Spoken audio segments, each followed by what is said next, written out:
अस्सलामुअलैकुम, मैं हूं आपकी होस्ट सुबा ईमान। आज हम मौजूद हैं GFPP स्टूडियो में और सबसे पहले सबको चांद रात मुबारक। आज मेरे साथ मौजूद हैं मेरी को होस्ट नूर फ़ातिमा। नूर, बहुत बहुत शुक्रिया आपका यहाँ पे आने का और चांद रात बहुत बहुत मुबारक हो आपको। खैर मुबारक जी। आपकी मसरूफियत कैसी है, मतलब कैसे गुजर रही है चांद रात आपकी? जैसे कि आप जानते हैं लड़कियों की यही एक्टिविटीज़ होती हैं, बस मेहंदी लगा ली और उसके बाद घर के कुछ काम कर लिए, तो बस इसी तरह से मसरूफियत है। आप बहुत प्यारी लग रही हैं आज। बहुत बहुत शुक्रिया, बस खुद का कमाल है हाथों का।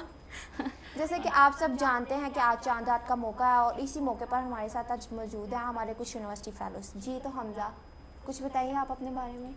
जी, मैं आजकल आपको पता है यूनिवर्सिटी के एंड पे मैंने मार्केटिंग स्टार्ट कर दी थी। अपने बिज़नेस की मेरी फैक्ट्री थी, उसकी मैं मार्केटिंग करता था। डिफरेंट प्लेसेस में विज़िट करता था, उनको अपने प्रोडक्ट के बारे में मार्केटिंग करता था। अभी वही चल रहा है। बहुत अच्छा लगा, एक तो आप इतनी मसरूफ़ रूटीन से हमारे स्टूडियो में आए हैं, ठीक है। और बताइएगा कि चांद रात कैसे गुजर रही है आपकी? अभी तक तो चांद रात मतलब काम के सिलसिले में गुजर रही है। अभी इधर से शो से फारिग होकर कुर्बानी लेने जाना है सुबह के लिए।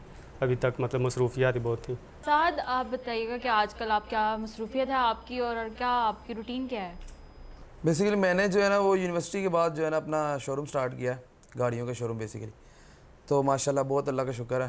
जी तो शिफा, जैसे कि आप एक हाउस वाइफ हैं और साथ साथ आप ब्लॉगिंग भी कर रही हैं, तो एक हाउस वाइफ होना और उसके साथ साथ आप अपनी ब्लॉगिंग को भी कंटिन्यू किया, तो आपके लिए कैसे एक्सपीरियंस है? मैनेज करना इतना मुश्किल भी नहीं है और इतना आसान भी नहीं है, क्योंकि घर के काम अलग होते हैं और फिर ब्लॉगिंग पे ये होता है कि आपको 24/7 ऑनलाइन रहना पड़ता है, तो आपकी ऑडियंस वहाँ पे रहती है, नहीं तो वो फिर आहिस्ता आहिस्ता कम होती जाती है और पेज रन अच्छा नहीं होता, तो उस पर भी टाइम देना पड़ता है और फिर घर में भी टाइम देना पड़ता है। तो दोनों को थोड़ा थोड़ा मैनेज किया हुआ है, अच्छा जा रहा है, दोनों चीज़ें अच्छी जा रही हैं। राबिया, आप जैसे कि फ़ैशन डिज़ाइनर हैं, आप चांद रात पे बुकिंग्स वगैरह होती हैं, फिर आप किस तरह मैनेज करती हैं और अपने लिए कैसे टाइम निकालती हैं? इस फील्ड में आगे खुद के लिए तो टाइम मिलता ही नहीं है। अभी तक मेरा काम ख़त्म नहीं हुआ, अभी तक लोग आ रहे हैं फैशन, अपने कस्टमर जो इन्होंने कपड़े वगैरह दिए हुए डिज़ाइनिंग के लिए दिए हुए। तो फिर आपकी चांद रात कैसे गुजरती है? ऐसे काम में मसरूफ़। जैसे कि औरतों की चांद रात गुजर गई मेहंदी लगाने में और घर के बाकी काम करने में, तो जी मर्द हजरात जो हैं वो अपनी चांद रात किस तरह से गुजारते हैं आप? हम तो यही करते हैं, कुर्बानी के जानवर के लिए इधर कभी उधर चले गए, कभी उधर चले गए। जिधर मतलब हमें अच्छा कोई जानवर मिला हमने लेकर चले जाने। जी तो जैसे कि मर्द हजरात ने बताया कि वो अपना ज़्यादातर जो वक्त है वो मंडी में गुजारते हैं, तो आप सुबह कुर्बानी के बाद जो है आप किचन में बस और उसके अलावा क्या एक्टिविटीज़ हैं और खाने वगैरह में क्या बनाती हैं आप? बस ईद पे तो यही एक्टिविटी होती है कि बस सुबह होते ही किचन में चले जाओ। सबसे पहले तो मीठा बनाओ, मीठा सबके घर में दो, उसके बाद जो है खाना बनाओ सबके लिए। खाने में जो है बड़ी ईद है तो जाहिर सी बात है गोश्त ही बनेगा और गोश्त बनेगा, सब खाना वगैरह होगा। फिर रात में भी दोबारा खाना बनाओ सबके लिए, यही रूटीन है। ईद पे भी यही होती है और आम भी आप औरतों का तो मुझे लगता है मैरिड का तो यही चलता है। आम में भी आप लोग किचन में हो, खाना बना रहे हो। फिर ईद पे ज़रा ज़्यादा टफ हो जाता है क्योंकि कभी गेस्ट आ जाते हैं। यानी कि ईद का मौका होने के बावजूद भी आपको कोई ब्रेक नहीं मिलती, बस वही आम जो आपकी लाइफ में रूटीन जो है, बस आपकी वही बिजी रूटीन बस है। वही चल रही है। राबिया, मुझे बताइएगा आपको खाने में क्या पसंद है? मतलब ईद के दौरान मतलब जब होता है आप क्या पसंद क्या करती हैं? कलेजी वगैरह खाना पसंद करती हैं? ऐसा कि मैं तो सब कुछ खा लेती हूँ, ऐसे मुझे कलेजी पसंद है। पसंद है तो आप बताइएगा, साद आप बताइएगा आपको क्या फरमाइशी खाना क्या कह के बनवाते हैं आप? मेरे लिए जो भी हो मैं खा लेता हूँ, खा लेते हैं शौक आप? से। शौक से। हाँ जी।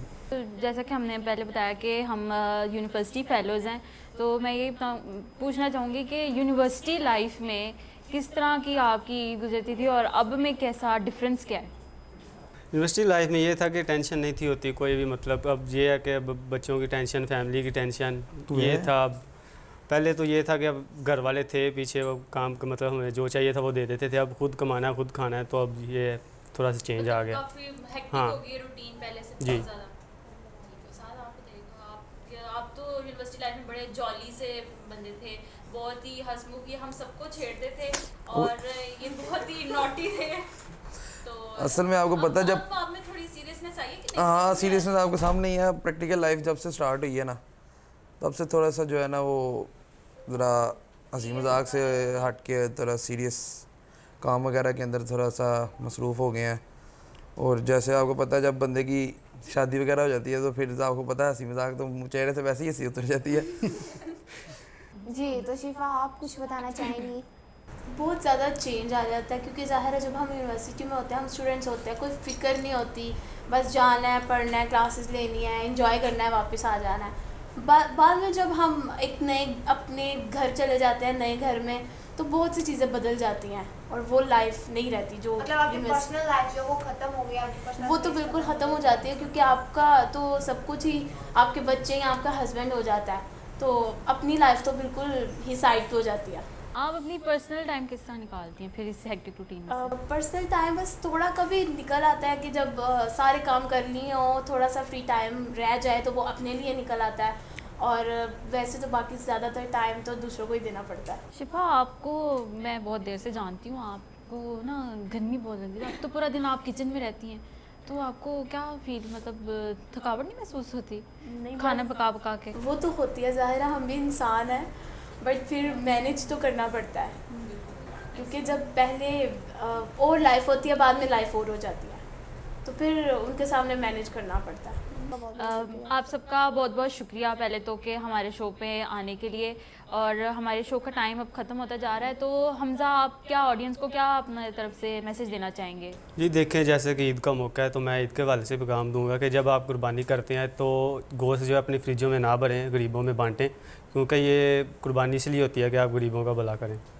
और राबिया, आप क्या कहना चाहती हैं? जैसे कि ईद उल अज़हा है, ईद उल अज़हा पे हम कुर्बानी करते हैं, हम सिर्फ जानवर की कुर्बानी करते हैं, हम अपनी अना की कुर्बानी नहीं करते। हमें चाहिए कि हम जिनके साथ नहीं बोल रहे, जिनके साथ हमने रिश्ते ख़त्म कर दिए, हम उनके साथ बोलें और अपनी अना को कुर्बान करें। जी तो सादा, जैसे कि राबिया ने एक बहुत अच्छा पैगाम दिया है कि हमें कुर्बानी के साथ साथ अपनी अना की भी कुर्बानी करनी चाहिए, तो मेरी तरफ से आप सबको पैगाम है कि गलियों की सफाई और सुथराई का भी खास ख्याल रखें। मेरी टीम और मेरी तरफ से आप सबको एडवांस ईद मुबारक। अब हमें इजाज़त दीजिए, अल्लाह हाफिज़। ठीक है।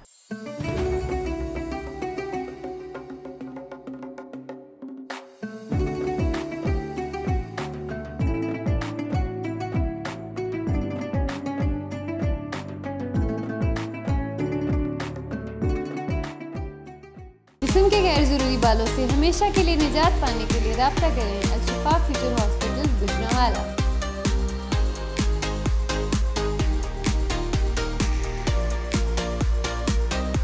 Al Shifa Future Hospital. We offer more than your imaginations.